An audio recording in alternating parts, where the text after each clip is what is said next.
Bonjour, dans cette vidéo, je vous propose de découvrir Kubernetes et de faire notre premier pas avec celui-ci. Pour comprendre Kubernetes, il faut faire un petit historique de la conception d'application, du cheminement qui a été parcouru jusqu'à ce qu'on arrive aujourd'hui à parler de Kubernetes. En informatique et surtout dans le domaine de la conception d'applications, donc lorsqu'il s'agit de faire un design, de designer une application, on fait face à deux approches.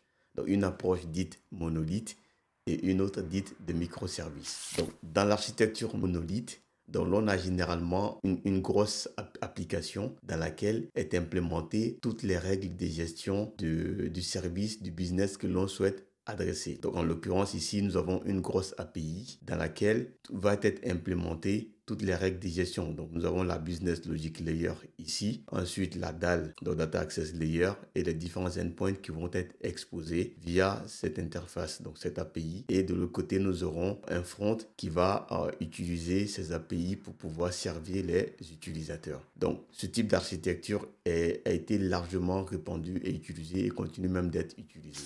L'avantage de ce type d'architecture, c'est plutôt la simplicité avec laquelle on va pouvoir faire les déploiements. Vu que nous avons un seul composant, donc il est beaucoup plus simple de le prendre et de le déployer. À côté de cette simplicité de déploiement, il va exister un risque de régression toutes les fois que l'on va apporter un changement. Vu que en fait dans la même application, nous avons plusieurs modules, il va y avoir une dépendance entre des différents modules. Donc un module, lorsqu'il est changé, il est modifié, peut avoir un impact sur notre module. D'où la nécessité de faire les tests de régression à chaque changement. Pour ce qui est de l'architecture microservice, donc finalement, on va prendre notre architecture monolithe que l'on va diviser en plusieurs composants. Donc ces différents composants sont appelés microservices, d'où le nom de l'architecture microservice. Donc dans ce type d'architecture, nous allons toujours avoir un front, mais qui va interagir avec les différents services. Donc généralement, ces services vont être derrière ce qu'on va appeler une gateway, c'est une façade avec laquelle le front va communiquer pour pouvoir ensuite avoir accès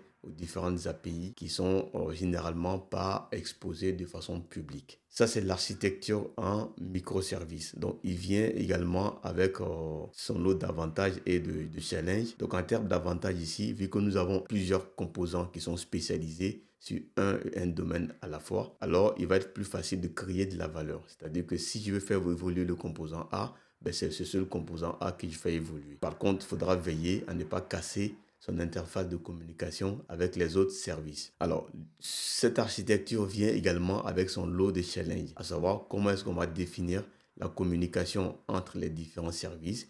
Est-ce que ça va être une communication dite synchrone ou asynchrone? Comment est-ce qu'on va gérer la gestion de la montée en charge, la persistance des données, comment on sécurise tout cet ensemble de microservices, comment est-ce qu'on fait du monitoring pour pouvoir traiter, justement, améliorer la plateforme pendant son exécution et également le coût de l'infrastructure qui n'est pas négligeable. Pour adresser ces différents challenges, l'on va faire appel à Kubernetes. Donc Kubernetes, c'est quoi? C'est un système open source qui vise à fournir une plateforme permettant d'automatiser le déploiement, la montée en charge et la mise en œuvre de conteneurs d'application. C'est exactement les différents challenges que l'on a dans l'architecture microservices. Donc Kubernetes fonctionne avec une série de technologies de containerisation, mais Docker est le premier choix. Donc, il faut savoir que Kubernetes et Docker, à eux deux, c'est devenu finalement le standard de l'industrie. Donc, en tant que développeur, consultant DevOps, il est indispensable de connaître ces deux technologies aujourd'hui. Kubernetes, il faut savoir que c'est un produit Google à l'origine, puis il a été offert à la CNCF, qui est la Cloud Native Computing Foundation. Donc, celui-ci propose aujourd'hui deux certifications. Donc, une certification CKA pour les administrateurs et une autre CKAD pour les développeurs. Donc, si vous souhaitez vous spécialiser sur tout ce qui est administration, installation et configuration d'un cluster Kubernetes, la CKA est la certification vers laquelle il faut aller. Par contre, si on souhaite juste interagir avec le cluster, alors on pourra juste limiter à la CKAD. Le conteneur dans Kubernetes s'exécute sur une grappe de machines appelée cluster. D'un point de vue matériel, un cluster Kubernetes est une unité composée de plusieurs nœuds. Un nœud est une machine physique ou virtuelle que l'on va diviser en deux types. le control plan et les worker nodes. Le control plan, également appelé master, est chargé de gérer et contrôler l'ensemble du système Kubernetes, tandis que les worker nodes sont responsables de l'exécution des différentes applications que nous déployons sur le cluster.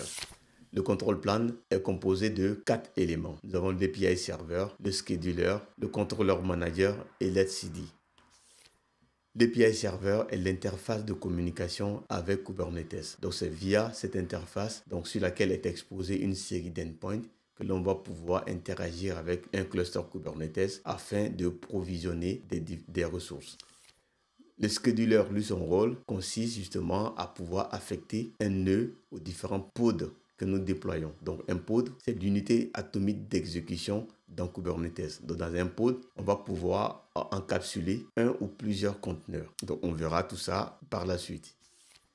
Le contrôleur manager, lui, son rôle, c'est de garantir la réplication des différents pods. Nous avons dit que Kubernetes permet de faire justement la montée en charge. Donc, on va pouvoir avoir plusieurs instances d'une même application qui s'exécutent. Donc, ces instances seront des pods. Il va être également responsable de gérer les erreurs au niveau des nœuds. Enfin, nous avons l'etcd qui est la base de données dans Kubernetes. Donc, dans cette base, c'est une base clé-valeur qui peut être distribuée. Donc, nous allons y stocker les données de configuration du cluster Kubernetes et l'état du cluster lui-même. Pour ce qui est des worker nodes, quand on peut en avoir plusieurs. Un worker est composé de 3 éléments. Donc, nous avons le kube proxy, le kubelet et le container runtime.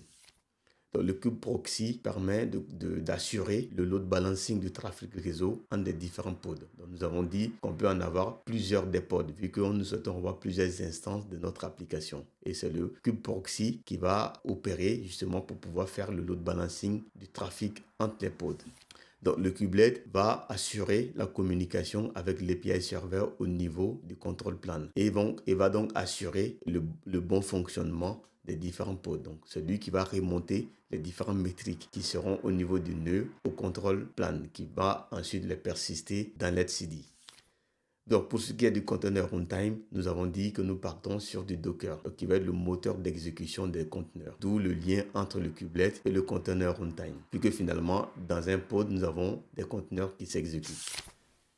Pour résumer, donc nous avons un cluster Kubernetes qui est composé de deux entités, le control plan et les worker nodes. Le control plan, son rôle, c'est de gérer et contrôler l'ensemble du système Kubernetes, tandis que les worker nodes sont responsables de l'exécution des applications que nous déployons sur le cluster. Donc, s'il y a quelque chose à retenir, c'est bien ça.